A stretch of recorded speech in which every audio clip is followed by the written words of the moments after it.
제7광구 독도 이어 한일 영토 분쟁 쟁점되나? 김성걸. 제7광구 문제가 독도 문제에 이어 한국과 일본 간 영토 분쟁의 또 다른 쟁점으로 치닫고 있다. 특히 한일 협의 사안인 제7광구 문제의 해결 시한이 2년밖에 남지 않았는데도 한국의 현 정부와 일본 역대 정부는 적극적인 협상 태도를 보이지 않고 있어 사안의 심각성을 더해주고 있다.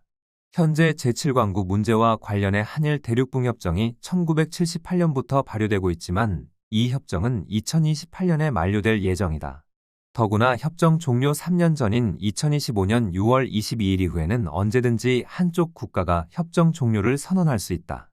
따라서 2년 안에 의미 있는 시추 결과를 기대하는 것은 현실적으로 어렵고 한일 양국이 제7광구의 영유권 분쟁을 막기 위한 외교 협상을 2년 만에 마쳐야 하는 절박한 사정에 놓여 있다.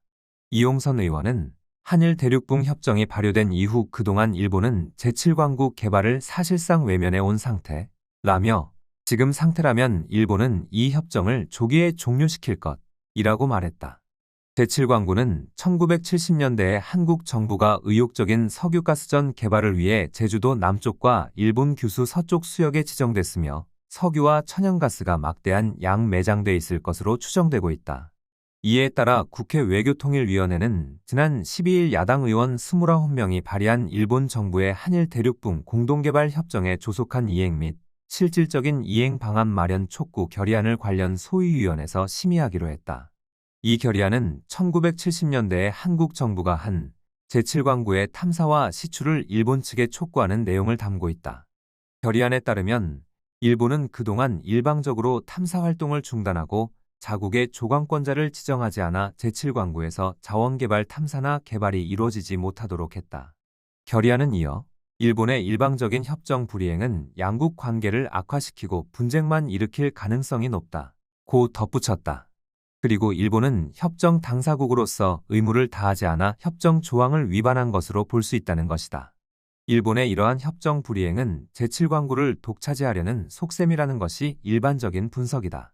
과거 한국 정부를 대표해 한일 대륙 분경계획정 회담 수석대표를 맡았던 박희권 한국외국어대 석좌 교수는 일본은 변화된 해양법을 기초로 협정 만료 후 제7광구 대부분의 해역에서 독점적 소유권을 관철하겠다는 것을 목표로 행동할 가능성이 크다.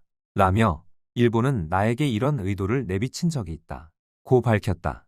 즉 국제사법재판소는 1969년 북해 대륙붕 사건에서 대륙붕은 육지의 자연적 연장이어야 한다고 판시했다.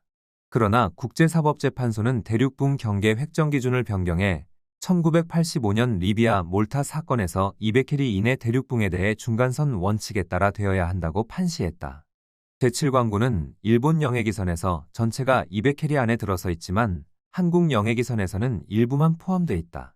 이 때문에서 변경된 기준에 따라 제7광구를 나누게 되면 90% 이상이 일본 영해로 편입될 가능성이 높은 것으로 알려져 있다. 1970년대에 우리의 영해로 선포된 제7광구가 거의 통째로 일본에 넘어갈지도 모르는 상황인 것이다. 또 윤석열 정부도 제7광구 문제에 대해서 소극적이다. 지난달 열린 한일 정상회담에서 7광구 문제를 돌파구로 삼기 위해 의제로 삼아야 한다는 주장이 많았지만 실제 정상회담에서 상정되지도 않았다. 또 정상회담에서 한일 양국이 미래지향적 관계 구축을 합의했지만 일본이 외교청서의 독도 영유권을 계속 주장하는 상황 등이 이어져 제7광구 문제를 논의하기 위한 분위기마저 당분간 어려운 실정이다. 지난 17일 한일 정상회담 후속 조치로 한일 양국 외교 국방협력 방안을 논의하는 국장급 2+2 외교안보 대화가 열렸지만 북한 핵, 후쿠시마 오염수, 지소미아 등이 의제로 올랐으며 제7광구는 논의에서 아예 배제됐다.